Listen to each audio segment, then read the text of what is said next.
commentary booth. Yeah, that's right, because I was totally prepared for that bullshit. Anyway, so it's spooky season, which means that I'm taking over more than like one episode here and there because I do what I want. Anyway, so I'm your stand-in host, Karina, and then I'm joined by our normal host who lists their favorite movie this week, at least, as Frozen, and their favorite TV show as South Park. Welcome to the show, your normal host, Jamie Apps. That's a terrible movie choice. What are you doing? I'm changing it up every week because you won't tell me what your favorite movie is, and if you say it's a fucking Will Ferrell movie, I'm not going to say it because that's shit. Everybody knows that Will Ferrell movies are crap. What about Superbad? That's not a Will Ferrell That's movie. also a fucking stupid movie. But anyway, What about the Batman? Tim Burton's Batman, No, absolutely. Pattinson Batman. Matt Reeves Batman. No, we're talking about Tim Burton's Batman, which also coincides with our theme this week. So, this episode of the commentary booth, we are diving in with our handbook for the recently deceased. Yes, I have one. What's she doing? And we are Why am I not exploring. surprised? We're exploring Tim Burton's world of Beetlejuice, the original from 1988. Jamie had never seen this movie prior to us rewatching it, so I got the lovely task of introducing him to one of the best Tim Burton movies ever. Because Next it's to his oldest Batman. movie. Yes, it is. And to be fair, this was only Tim Burton's second movie that was released next to Pee-wee's Big Adventure. So he was kind of fresh out of the oven and onto the scene. Anyway, so now I'm done clicking my pen, I promise you. Anyway, so yeah, Beetlejuice, the original one. What's your hot take on it first before we dive in any further? It's another one of those ones where I didn't need to watch it. I knew it all. You needed to watch it. It was a must-have thing. It's got to be done. Yeah, It's a rite of passage. It's one of those cult classic things that you just have to have in your book of things you've watched. It's very 80s, very trippy, very wacky, very campy, very Tim Burton. Yes. All of the above. So Beetlejuice, we see star in the lead role is Michael Keaton as Beetlejuice, the bio-exorcist. We also have Gina Davis and Alec Baldwin as our lovely dead couple, the Maitlands. We have Winona Ryder in here as Lydia Dietz, who is a really depressed girl who's dealing with moving from upstate New York to this small little town and wants nothing to do with the outside world. We have her dad, who's kind of just thrown into everything and doesn't really give two shits. He's played by Jeffrey Jones. And then we have our lovely stepmother of doom, Delia Dietz, played by the lovely Catherine O'Hara, who is extremely eccentric and really wacky. Yeah, she's nuts. She's so totally nuts, and she's a far cry away from the McAllister mom for Home Alone.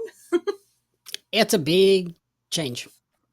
Yeah, she goes from like being like a caring, slightly forgetful mom to a really wacky, eccentric stepmom. Well, technically she goes the other way, but that's okay. No. Well, yeah, wait, no. Didn't Home Alone come out after this? Yes. Oh, then whatever. 1990. She goes from wackadoo to your typical stay-at-home mom, except they're absolutely rich. And then she goes on to do several other Tim Burton movies, as did Winona Ryder and Michael Keaton. Standard. Yeah. That's pretty standard for him. He does the like Scorsese thing where it's like, I use these people. That's it. Yeah. Michael Keaton went on to play Batman in 2 movies. Winona Ryder, we saw her in Edward Scissorhands, and Catherine O'Hara was in a bunch of shit. Michael Keaton's Batman in 3 movies, technically. Okay, 2 Tim Burton Batman movies, though. Yeah, he's also in The Flash. That doesn't count. No one cares about the fucking Flash. That was a trash movie anyway, and everybody just watched it to see Batman, probably. I never watched The Flash, and I'm glad I didn't. It really wasn't that bad. It was better than a lot of the other DC movies that came out. Black Adam. Yeah. I wouldn't say it was good, but it was not bad. Yeah. And Catherine O'Hara went on to play like Sally from The Nightmare Before Christmas, which you also I found out did not ever see. So that's on our lineup of things to eventually watch. But yeah, so yeah, Beetlejuice, crazy craziness all over the place. It is kind of like an acid trip. You wonder what's going on in Tim Burton's fucking mind. It's every Tim Burton movie. I don't think I've ever watched one of his movies and been like, this is a totally sane human being. This is a very 80s dated movie, from the outfits that the Maitlands wear to the certain lines and the art deco that's in this, and how stop motion Yeah, characters ended up in this movie. all of the effects, like particularly like that sand world. It's like, oh, this is definitely from the 80s. Yeah, this was an awesome start to like the crazy kind of things that we expected to see from Tim Burton later on in life. We see a lot of stop motion. This was a great start to that, and then it just progressively got better. But I also have a yeah, question. I may have an answer. Why is Beetlejuice spelt the way Beetlejuice is spelt? Um, I don't know. Do you know why it is? Because I don't honestly know. Um, I know that it's spelt out in the movie as Beetlegeist, but I think that it just sounded better as Beetlejuice. I don't I know. wonder if it's like a play on like poltergeist type thing. So it was, I guess, at one point it was kind of rumored to be inspired by poltergeist and stuff like that, and like things of that nature, like a play on things. Well, I did Um, see that the movie was originally supposed to be called House of Ghosts. yes, and then what was it? Scared Sheetless was another one that Tim Burton actually threw Yeah, out there too. yeah. So yeah, so the studio wanted to call it House of Ghosts. Obviously, Tim Burton was like, "That's a dumb, boring ass name." Yep. So he jokingly suggested, "Let's use the name Scared Sheetless," and then And the studio did it. almost used it. Yeah, they liked it.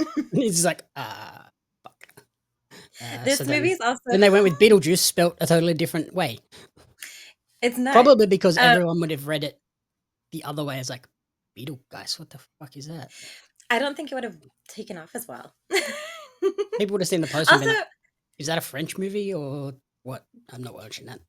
also, like Beetlegeist does not roll off the tongue as well as Beetlejuice does. Like I feel like it just rolls better. Mhm. Um, so yeah, this movie originally, like, this is a very comedy forward, like inappropriate and extremely crazy ways kind of movie, and the original idea for this was supposed to be very dark.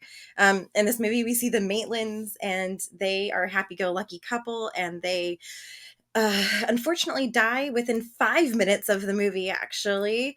Like their screen time is 5 minutes being alive. um And they have the and most like cartoony, like pleasant car crash of all time. Yeah, like, and fuck that dog. Like, I liked that dog at first, but that dog is the reason why the Maitlands are dead. That and like the crash that they have in the movie, you look at that and you're like, they could have survived that. Yeah. Yeah, All they do 100%. is It's get not out like of it's the a car, huge roaring river. It's a small little creek that they fall yeah, into. just open the damn door. And the car doesn't like it's not submerged immediately, so there's no pressure on the door. Just open the door, get Nope. out. You'll be fine. It's crazy. The Maitlands return to their house. They do not realize that they are dead. They But think things are weird.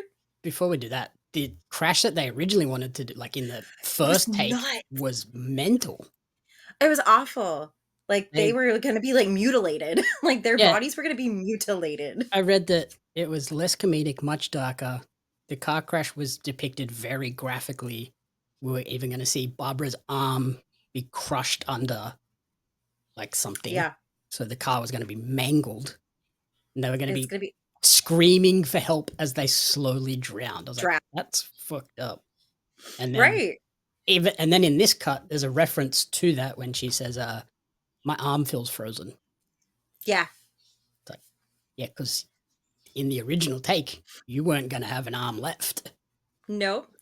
Yeah, it was a really dark path that they were going down. I'm kind of glad that they went down the humorous route though, because it works better, I think. Yeah, Um, and Beetlejuice was meant to be way darker too.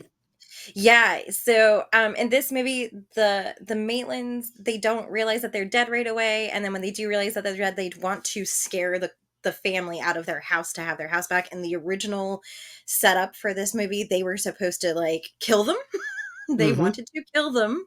And Beetlejuice being like this comedic kind of like poltergeist essentially that they hire was going to be a demon, like absolutely demonic and terrifying. Yeah, it's so weird. I can see why they changed it because Yeah, it was. he was originally drafted as a winged demon that takes on the form of a short Middle Eastern man. I'm like, that's very on the nose, potentially very racist. Yeah, it was pretty And rough. he was meant to be intent on killing them and wanting to have sex with Lydia, which he still Yeah. kind of does, Yeah, but he's a little pervy still, but we he's lightened the mood. he's more, I want to marry her, not Yeah, I'm gonna do the the deed. we're gonna do the deed, whether she wants to do the deed or not. Yeah, and she's also like 15. Yeah, it was very She's like. supposed to be like 15. I imagine Yeah. that was one of the top line studio notes of like, we can't have that. That's too far. Crossing the line. Yeah. Calm down, Tim. Mhm, mhm. Yeah, there was a lot of I'm glad that like I said, I'm glad they went into the direction that they did because the reading about the original like plot lines for this was absolutely demented in spots. I couldn't believe that those were even like thoughts that came into paper. Yeah. Well, I guess we can't really blame Tim Burton for that. That's definitely on Michael McDowell and Warren Screen, the um, writers. Yes. Like, They you guys are messed up. I was gonna say I want to know who hurt them to like come up with those kind of like crazed fucking like off the rocker kind of ways of things because it Yeah. just it sounded absolutely bonkers when I was reading about it. Yep.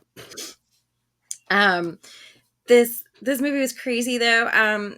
There's not a ton of music in this, but the music that is used is really great. It's by Danny Elfman, who also does every Tim Burton movie known to man, pretty much. He composed the original score, which was really quirky, and went really well with it. And then they use really random fucking music throughout the whole movie that kind of just makes you like shake your head, like how, why is this a theme? The 80s. But They it went through works. some weird stuff.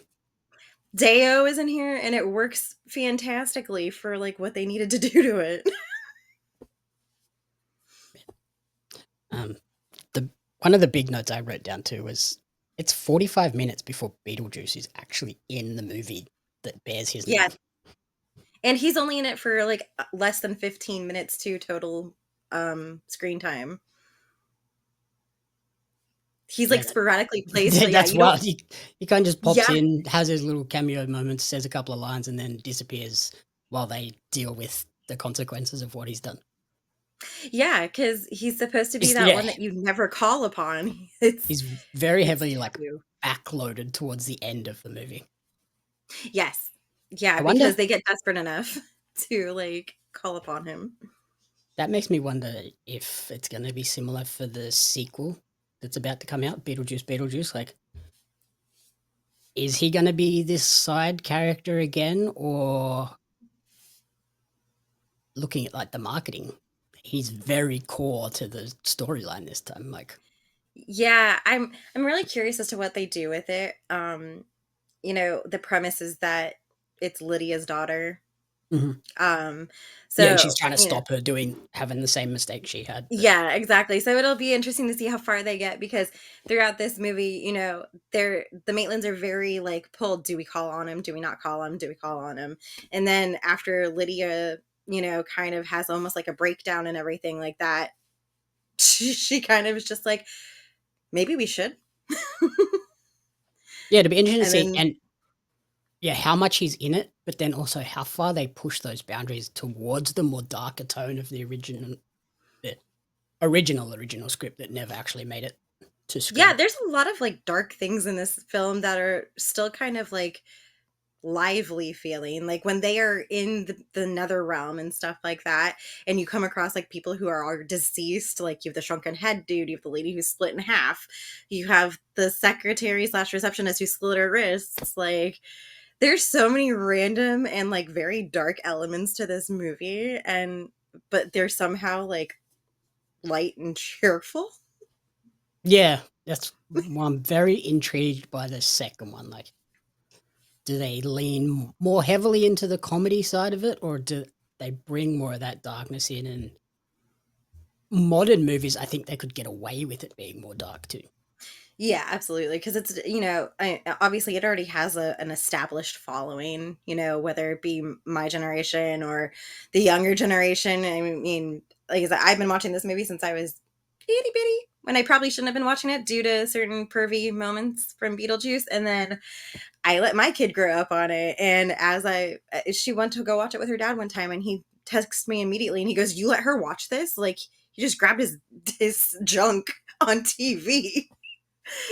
And I was like, yeah, Oh yeah, that's right. whatever. That is kind of bad. Whoops, too late now.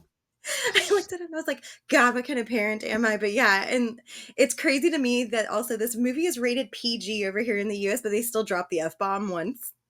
I think they're allowed to do it once. I think any more Yeah. than one, they ping them.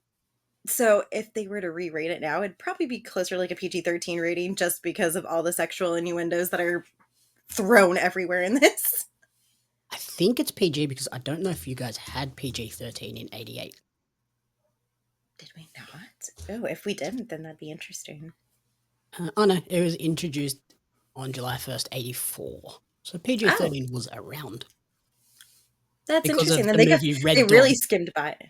Oh, they really skimmed over it then, like, just like they were teetering on that line, I think, then probably with this rating, because there are so many, like, there's like the whole strippers that aren't like topless, but like it's implied that they are It's strippers at this it's club. very clearly a strip club for the dead. Yeah. So there's just so many different things, and I'm just like, how did they get away with it? But hey, whatever. I'm not mad about it. And I I think guess in my because they're head, not technically nude and naked. and Yeah. unless you're an adult that understands, oh, that's a strip club. Yep. A child's not going to pick that up. They're just going to be like, that's just a club. Yeah, and I think that's probably, this is the rating part itself. Like, when I read that it was PG, I think in my head I was like, oh, it can't be that bad, when I started letting my kid watch it. And it wasn't until her dad pointed it out and I was like, oh, whoops. It's because it's one All of those, good. like you see it with the Pixar movies and stuff these days, where it's a kid's movie, Mm-hmm. but there is a ton of stuff in there that as an adult you pick up and go, oh, that's a joke for me, the parent. Yeah. Whereas yeah, But it like just goes over the kid's head. yeah, like it's in there, and It's, the parent that takes the kid to the movie to see it is going to be like, huh, and the kid's going to be like, oblivious to it. mm. Yeah. Like that So is whatever. I think it's funny. I love it though. I think it's hilarious. Like I there's even a reference to The Exorcist in here where he says that he's seen The Exorcist 167 times and it gets funnier Yeah, every time. every Like, time. what? Hmm. Oh, that movie's terrifying. I don't know. I love The Exorcist. Of You're course just. you do. You're a psychopath. I was, to be side note, the first time I saw The Exorcist, I was like between 10 and 12 probably, and I was far whatever. too young to watch The Exorcist when I watched The Exorcist. Oh, Yeah, nope. yeah. I to be fair, my daughter's 15 and I still haven't let her watch it. So That's because she mutilates her bits. yeah. So there's parts of there that I probably shouldn't have seen when I was itty bitty, but whatever. Fuck it. We were a different generation. Nowadays, it's like if you show that shit to your kids and someone finds out, you're gonna get the CPS at your door or something. So, Not the scariest movie I watched as a child, though. do you have a scariest movie that you've watched? As a child, I watched the first 15 minutes of Silence of the Lambs. I was like, nope. Whatever. That's peanuts. I love Silence of the Lambs too, but whatever. It's because we are a different breed.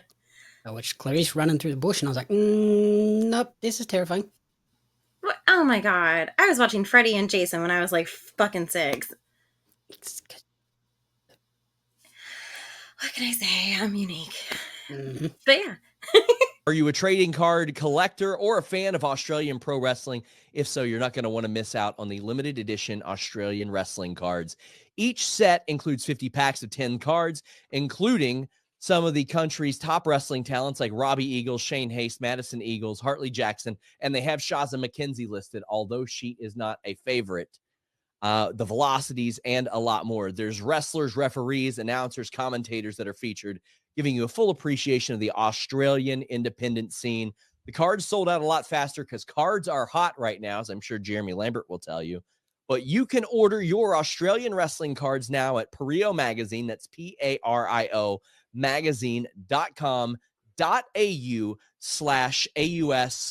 magazine.com.au/AUSWRES cards. Follow Australian Wrestling Cards on social media at AusResCards for updates. Join the hundreds of fans who have already discovered the excitement of Australian wrestling cards. No, this was definitely like a fun, campy style horror comedy that I fucking love to death. I've grown up on it, and it's fantastic. This movie did such great success. It had a $15 million budget back in the day, with only $1 million set to the side for special effects, which is why this looks so cheap, so campy, and so fantastic. Especially with how like elaborate the special effects they are. They're not obviously in the 80s. It's not all just like CGI stuff and animation. No. It A was lot of it was stop motion. stop They had motion. to physically build these sets and the puppets and stuff, and then use puppetry and stop motion. Like that's a lot of work to get these things Yes. to look the way they do. Which Yeah, it's so much is time still and pretty effort. like not the greatest looking effects, but yeah, because you only had $1 million and you went really elaborate.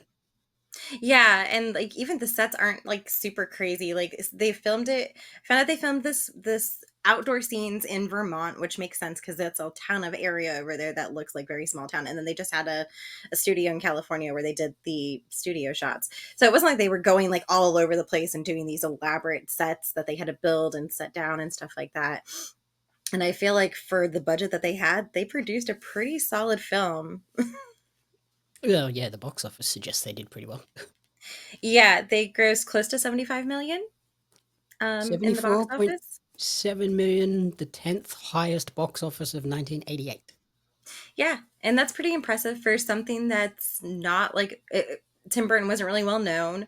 It's a very niche kind of thing. Like I don't feel like people were lined up to go see it. It's not everybody's cup of tea probably, but I feel like with a name like Beetlejuice, people were probably just very curious about it. Like what is this, you know? Yeah, it's like with this upcoming one, I imagine it'll be really high in the box office. Oh, Because you for have sure. years of Tim Burton staying power behind it, Mm-hmm. Michael Keaton name factor behind it. Yes. It's a long-awaited sequel as well, so it's not like. Whereas this one, yeah, it was his second movie, so putting Tim Burton's Beetlejuice on there means nothing at that point. Right. I think they're going to have a lot of yeah, success it's with very this niche. sequel. Yeah, it is. The sequel, the fact that they were able to get almost the entire cast back, like the three main parts of the cast, like Lydia and Delia and Beetlejuice, the fact that they were able to get all three of them to agree to come back for the sequel is really crazy because, you know, Lydia and Delia had such a harsh relationship with each other, but their chemistry worked wonders. It was your typical like stepmom, stepdaughter bullshit. Yeah. And so I think it's great that they came back to do this again. I So wouldn't be it'll shocked if some of the others come back as well, but obviously like they're little not. cameos maybe sprinkled in that nobody knows about yet. Or just come back, but they don't Mhm. really have like that pop name factor of we got Winona Ryder, Catherine O'Hara, and Michael Keaton back. Like, of course they're the That's ones. all you need. Yeah. Yeah. So it makes sense that they're really heavily pushing them. I think maybe if Alec Baldwin wasn't in a bunch of Trouble. legal horrors at the moment, Yeah. they probably would have got him back. Yep. That would have been a good take, but yeah, I feel like he's not in the best Probably of headspace and not. legal space. Yeah, not ideal. And I think it was probably clashing with the filming of that Fated movie as well. Yeah, from what I heard he's like given up acting now since that happened. I don't know how. Yeah, no accurate shit. Yeah, I wouldn't he's want not him going to be back on a doing set. anything That's else. gonna PTSD Well, out the yeah. wazoo. Yeah, I can't imagine that. So we'll see what they do with the second one. I'm really excited though, just to have them back, and the fact that Tim Burton decided, yeah, it's been long enough. Let's go ahead and try it. was fantastic because he took a chance the first time around, and he's taking a chance this time around. I wonder how hard it was for him to, like, was the studio was struggling to get him to come back? Or was he struggling to get a studio to sign off on it? I can't imagine it would be hard to get a studio to sign off on it. Like, it made, what, 5 times its budget back? Yeah, I think That seems the like the sort of thing problem. a studio would be like, make a sequel. What are you doing? I think the problem maybe is that it's been such a long time, and then you had that unfortunate writer strike that happened for X amount of time. So I'm sure that had something to do with like delays on things, maybe. Plus, Winona Ryder has been caught up with Stranger Things, so I'm sure they had to like film things in between her already packed schedule with that series. I wonder if that sort of helped, like, spur it onto, like, she's a big name, like, a even bigger name now.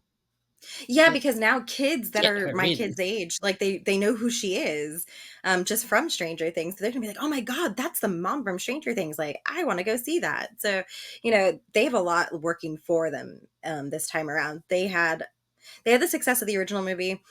The original movie spun off a TV cartoon series, which I remember watching when I was younger.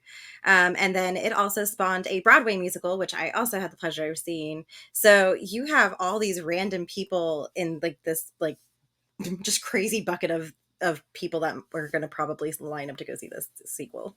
Yeah. Yeah. Like, it's a property that has been incredibly fruitful financially with Yes. all of those spin offs. It was also the very first DVD sent out by Netflix when they launched in their I saw DVD shipping era, which is Yeah, I wild. saw that. Yeah, I can't even imagine this because now we've become so used to Netflix just streaming. Like, I almost forgot the days when Netflix just did mail order DVDs, Like, they preceded Redbox, which was over here, and then now they're streaming everywhere, and it's like a thing of the past. Yeah, it's pretty nuts. And to think, like, Netflix launched on March 10th, 1998. So 10 years after this movie came out. And the first one that was rented out was Beetlejuice. Isn't that nuts? It's absolutely What? crazy. Of the Of entire all catalog of things. movies that they would have had, Right. Beetlejuice was the first one. Okay. Probably because I It's nuts. imagine it was probably someone just like scrolling through a list and it would have been close to the top because of alphabetical. So they would have been, oh yeah, Yeah. I know that one. Yep. Let's get that, see how this system works, and work pretty well. Yeah, I think it did. Until It they did decided great. that they didn't want to buy a fucking Blockbuster. I mean, there's that. Oh no, R.I.P. to Blockbuster Blockbuster. decided they didn't want to sell to Netflix. Dumbasses. They should Yeah, have for done that. real. They should have done that. Uh, Those um, executives could have walked away very rich, and instead they dude, walked away with nothing. nothing. I think there's still that one random one that's like left out in the yonder, which they Yeah, it's in the middle of put into Alaska, I'm Captain pretty sure. Marvel. Or Yeah, it's there was one in Alaska, and there was another one in the mainland US. And I don't know which one is left. I know one of them shut down. yeah, it's a sad, sad day. Like, that was my childhood. This movie, it did fantastic all over. It actually won Tim Burton an Academy Award for Best Makeup, Mhm. which, looking at Beetlejuice and all of the different characters that you see throughout the film, well deserved in my opinion. It was absolutely fantastic team. Particularly like the Beetlejuice makeup Care- itself is yeah, definitely what won the award. It wasn't so much the Winona Ryder makeup, which is your basic emo makeup. right. No, it was, let's put mold and moss on him and make him look like he's dead and sunken in. You had, like I said, the characters that are in the nether realm, which they had like just people that looked sickly and stuff like that. You had the people who were burnt to a crisp, all this other crazy stuff. The football players that had like pieces sticking out of their necks and shit. Yeah. Like, It was definitely all bonkers. of those characters. It wasn't so much the living characters that their makeup was great. Their makeup was just Right. your standard film makeup, and even the what are they? The Maitlands. Mm-hmm. Even their makeup is just very basic because they're not like, they haven't been dead for ages, so they're not like rotted corpses or anything. Yeah. The only thing that they went crazy was when they were quote unquote resurrected by Otho and they started to decay in front of everybody. That was pretty crazy looking effects there with that. I felt so sorry for them too in that scene. Like it makes you like almost so sad. Mm. Yeah, but they won quite a few awards, like the Academy Award, Yep. a BAFTA for Best Visual Effects There and you go. makeup, which makes me think, oh, there was some bad visual effects that year.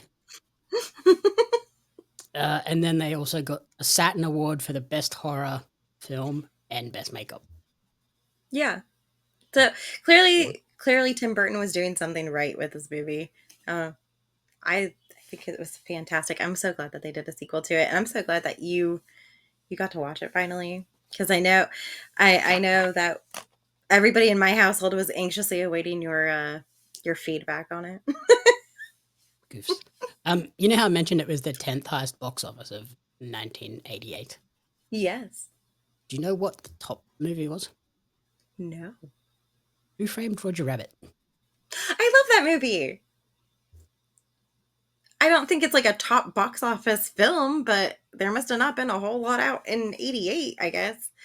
It was Beetlejuice and Die Hard.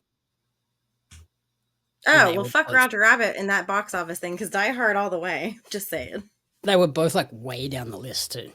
Yeah, that's crazy. I mean, to be fair, Roger Rabbit's really unique in the fact that it's a cartoon / live action, and they brought together Warner Brothers and Disney in the same fucking film, but that's a story for another day. Yeah, so the top 10 movies, Beetlejuice was at 10, Cocktail was at 9, Moonstruck, which I have no idea what that is, was that at has 8. Cher in it. Oh, that's why. Die Hard was at 7. 3 Men and a Baby was at 6. Okay. Crocodile Dundee 2 Yes! was at That's 5. the New York one, yeah? I believe so. I don't know. Yeah. I've never seen Crocodile Dundee. What? That's how I prepared to come and visit you. Big was at 4.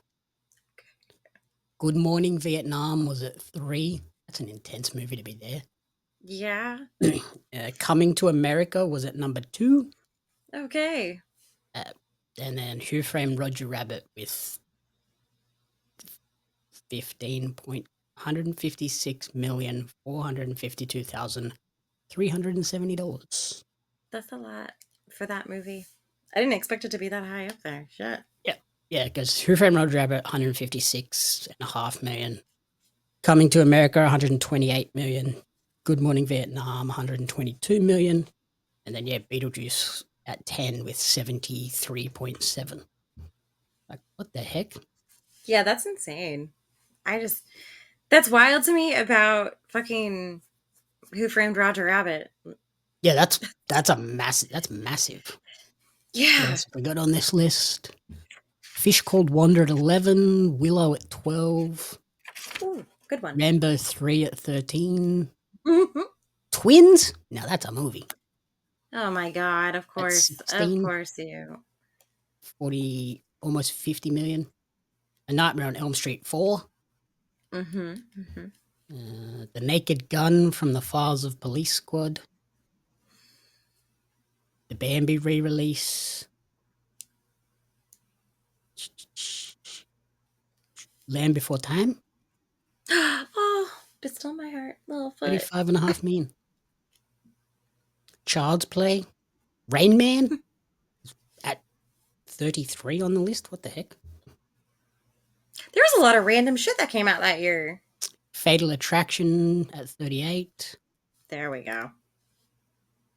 Eddie Murphy's Raw at 45. That's wild. That's a comedy special. That's interesting that it made it on the list of the top 100. Got $23.5 million.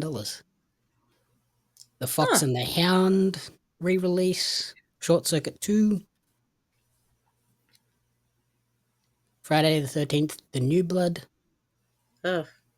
That's awful. Halloween 4, The Return of Michael Myers. Also not the best. It's Coon not the 3. Return. We're getting worse as we go down. Planes, Trains, and Automobiles. Poltergeist 3. Oh God, no, we don't accept that movie. We don't even acknowledge Poltergeist 3. You're no. Caddyshack 2. Oh, just stop now.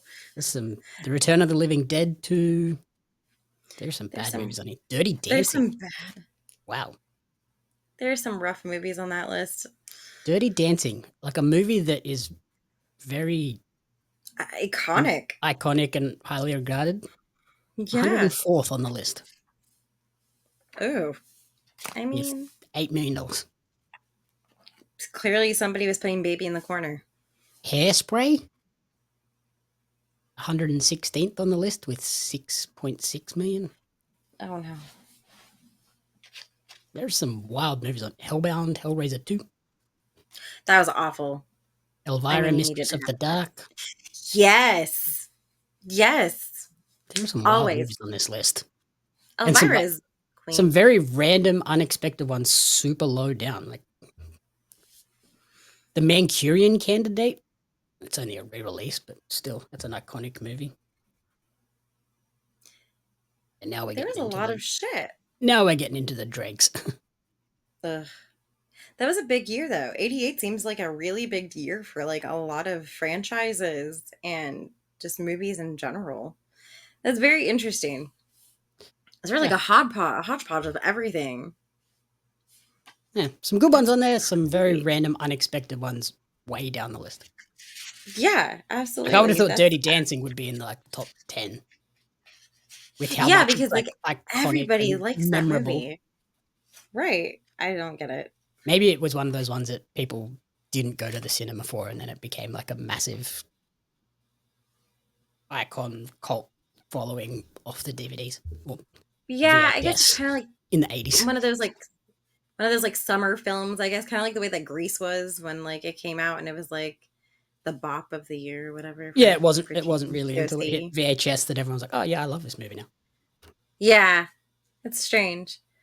But yeah, I mean, like I said, this is one of my favorite movies. I'm so glad that you got to experience it now. Tim Burton does fantastic fucking things, and this is one of his better movies, I think, in my opinion. I feel like a lot of Tim Burton movies, like his older stuff is a lot better than like some of his newer stuff. Because his newer stuff, it's become a caricature of a Tim Burton movie. Yeah, like I Like think he's lent in, like this one has the wacky outrageousness stuff. But in more modern Tim Burton movies like Charlie and the Chocolate Factory, awful. he's really lent into the absurdity, and it's like too far. Pull it back. Yeah, even some of like at this point, he's the sort of director that needs someone overseeing him to be like, Tim, pump the freaking brakes on this. Let's calm down. Yeah, because like as much as I enjoyed the new Alice in Wonderland movies, they were very obscure films and very out there. Yeah. I never saw the new Dumbo that he directed. I've heard mixed things about it, and I know I can watch it on Disney Plus, but I've never gotten around to it because it just frankly looked weird. Yeah, I feel like it's just one of those cases of where someone really builds up a name and a reputation, and they get more and more leeway. And yes, like, some directors don't. You give them enough rope, they're going to hang themselves, and that's kind of what he did with Charlie and the Chocolate Factory. Yeah, he needs like stiff direction, like yes, do this, don't do that, think about it, and come back to it, kind of moments. Yeah, and it's crazy. There needs to be a lot of oversight on. We need to see really detailed storyboarding before you even get onto a set. Yes. We're probably going to have to do a number of revisions on the script to make sure it's not super out there, not super insane. Yes. And then once you get the script down, okay, cool, we're happy with this. It's not too outrageous. Yep. Now storyboard the fuck out of this. I need to see every single shot you want to do. Cool. Yep. Okay. Now you can go and do it. And then you might have a little bit of flexibility to tweak things, but don't go crazy now. No, I feel like for me, like the last Tim Burton movie I actually enjoyed that came out was Frankenweenie. And I feel like I love Frankenweenie, but I love it because like I know it was based on a short story that became a longer movie, and the whole lore about it being like the finale to the Nightmare Before Christmas and Corpse Bride trio just kind of makes me happy. So Yeah, I'm just looking through his list here of movies now. So, Pee-wee's Big Adventure, never saw it. Beetlejuice, yeah, solid. And then he went on to do Batman, good, very good. Edward Scissorhands, I've seen bits and pieces. so good. I love it. Seen bits and pieces, not the whole lot. Ugh, it's okay. We'll fix it, I know and you'll enough. see the whole I thing. know enough about it. You don't know enough. Stop saying that, Jamie. You can't see bits and pieces of things and say that you know enough about it. You don't. These are those culturally significant movies where No. you know them without knowing them.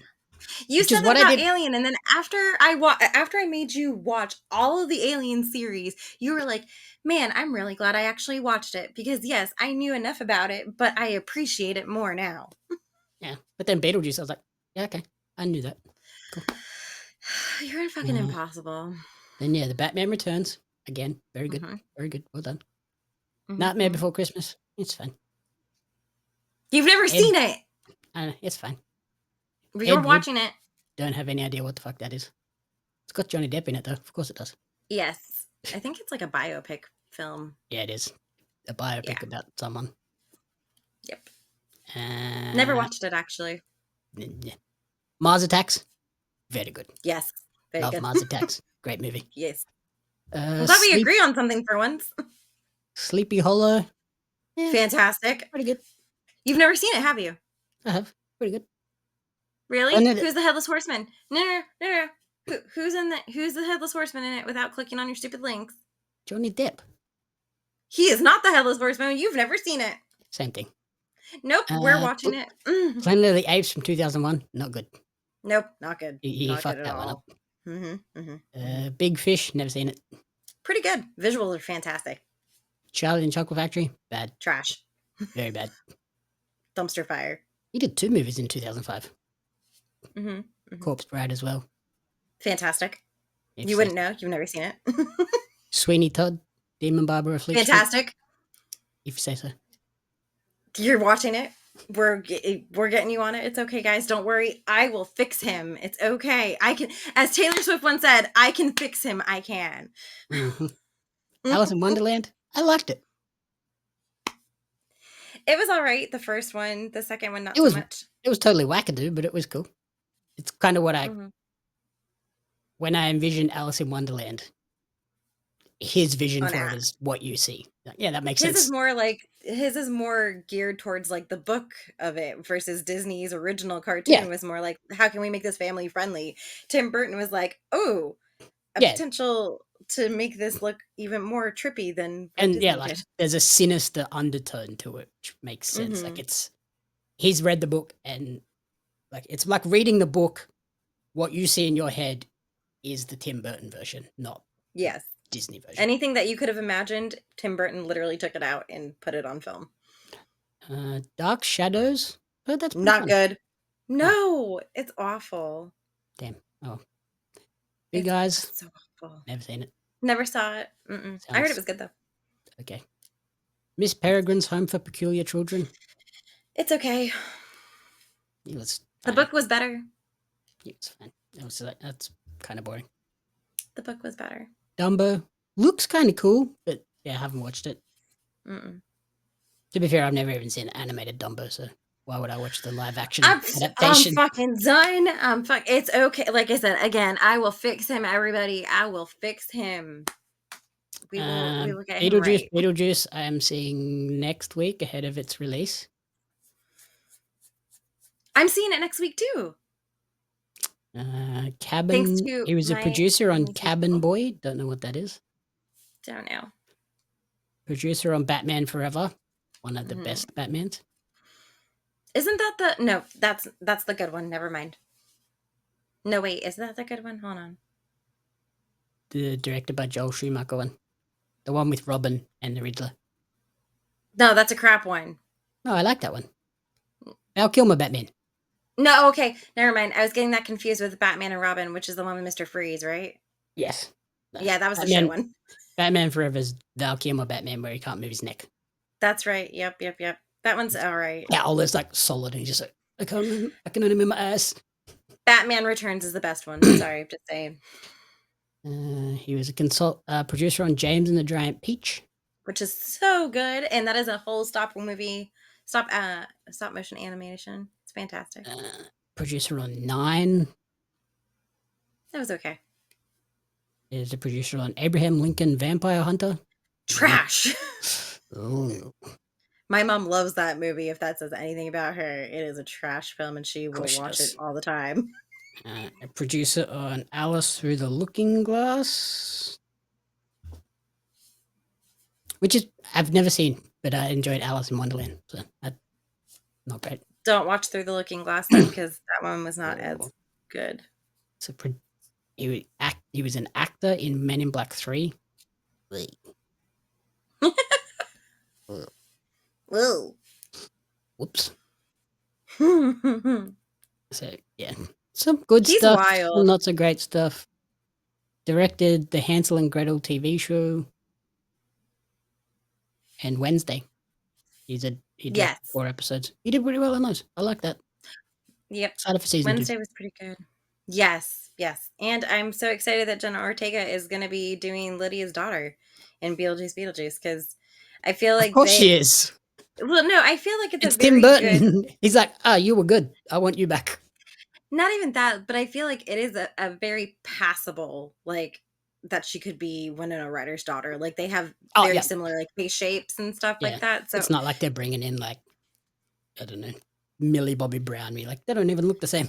Right. And then on top of that, like, also, if you look at the Beetlejuice cartoon, like, again, Lydia in that cartoon is also, like, very similar bone structure in her face and stuff. So, yeah. I'm excited for it. I enjoyed Beetlejuice. What would you rate the movie? Beetlejuice is always going to be a 5 in my heart. Yeah. It's a classic. I always come back to it every single year. We watch it multiple times a year. It's all my kid talks about. I mean, we went to Halloween Horror Nights just for that fucking house. Like, of course that was our main draw for that year was the Beetlejuice house, and the house didn't disappoint either. It was a fucking acid trip when you were walking through it, and it was like walking through the movie. It was fantastic. So of course I'm going to give this movie a fucking 5. Fair enough. I gave it a 3. Mm-hmm. It was pretty solid. You're trash. That's okay. You don't know much.